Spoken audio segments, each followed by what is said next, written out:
Never was there a man more fascinating when he chose to be. To withstand him, one had to realize, as I did, the political errors which lay concealed beneath this art.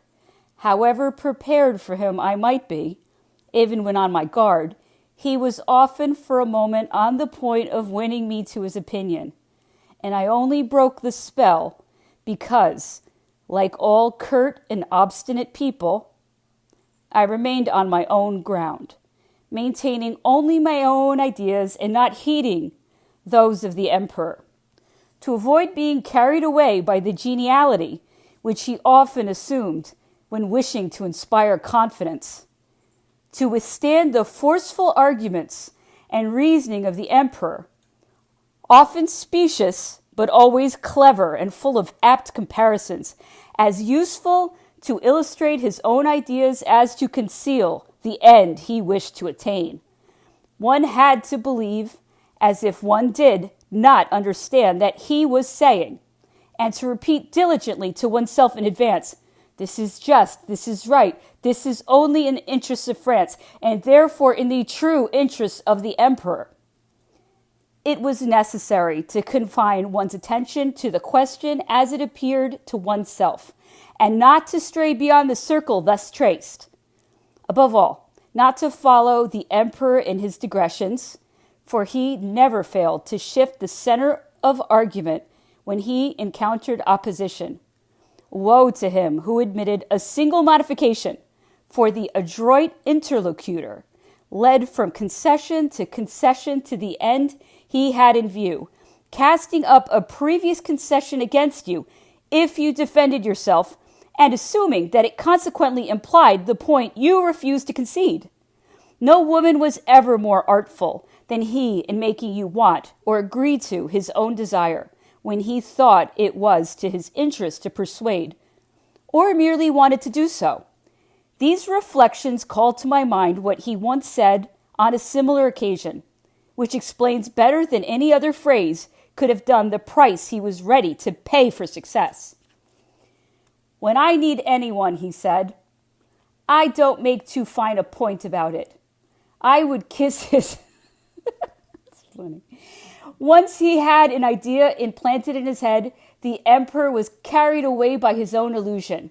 He cherished it, caressed it, became obsessed with it. One might say he exuded it from all his pores. By what means, then, did he strive to convey this illusion to others? If he sought to fascinate you, you could be sure he had already fascinated himself. Never have a man's reason and judgment been more misguided, more led astray, more the victim of his imagination and passion than the reason and judgment of the emperor on certain questions.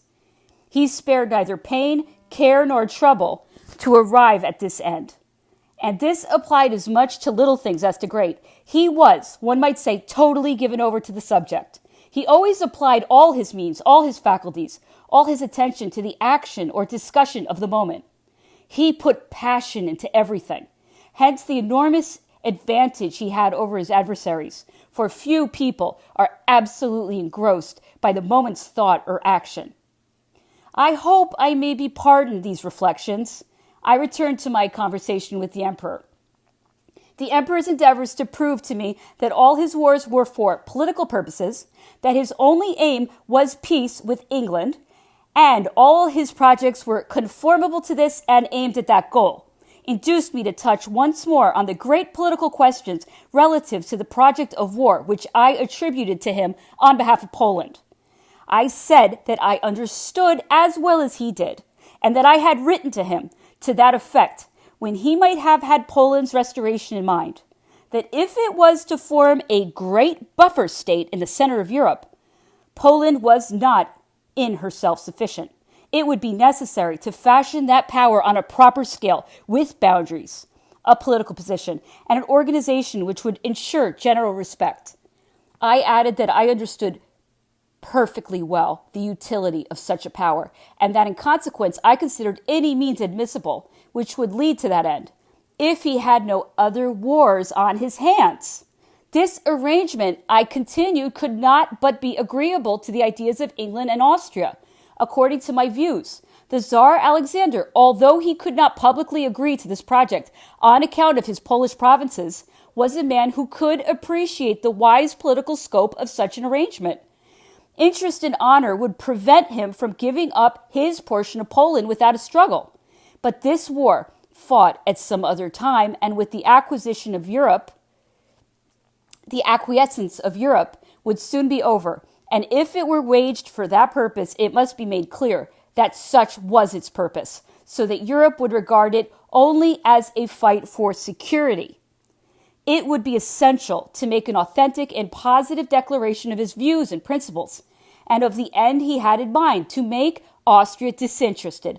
Moreover, by restoring her outlets to the sea, in short, to refashion the states of Europe within reasonable boundaries.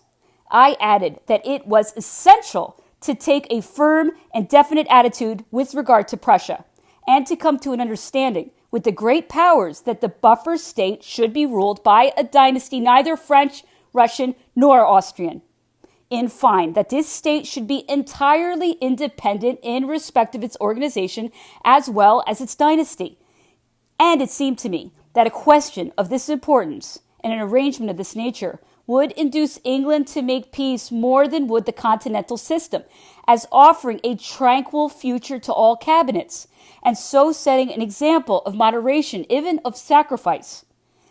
This step, I told him, would conciliate general feeling towards him. This great political move ought to be made openly, and if this really was his object, it seemed to me so sweeping, so noble, so well calculated to immortalize his reign, that he ought to proclaim it, announcing his intentions to the world stage, and leaving nothing vague or likely to cast doubts on his good faith in carrying them out.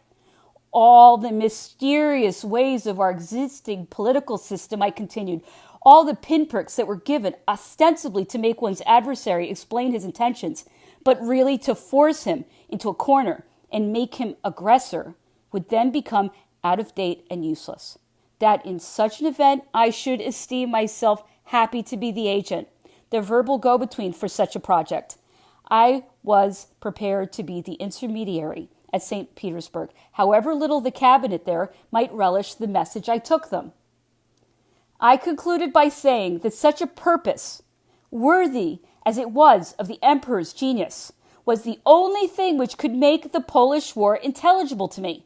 Otherwise, it seemed quite unreasonable for a war in Russia without a previous declaration of the freedom of Poland, without the loyal aid of Austria previously recompensed for the loss of Galicia by the cession of Illyria, without the secret assent of England, would be very risky enterprise, presenting nothing but difficulties without any real advantage to compensate for them.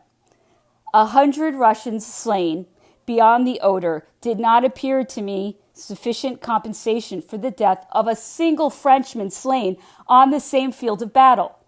The emperor listened to me with attention, but with occasional flashes of impatience. I paused often, hoping that he would answer me, and that in touching on various details of this great question, he would come to the point. He answered only on the general lines of his previous remarks, adding ironically to his old refrain, "Austria ought to be delighted to hear what you say. In creating a kingdom for the King of Prussia, Alexander's friend, I should rouse too much laughter among the English. Don't you see that this would be playing their game?"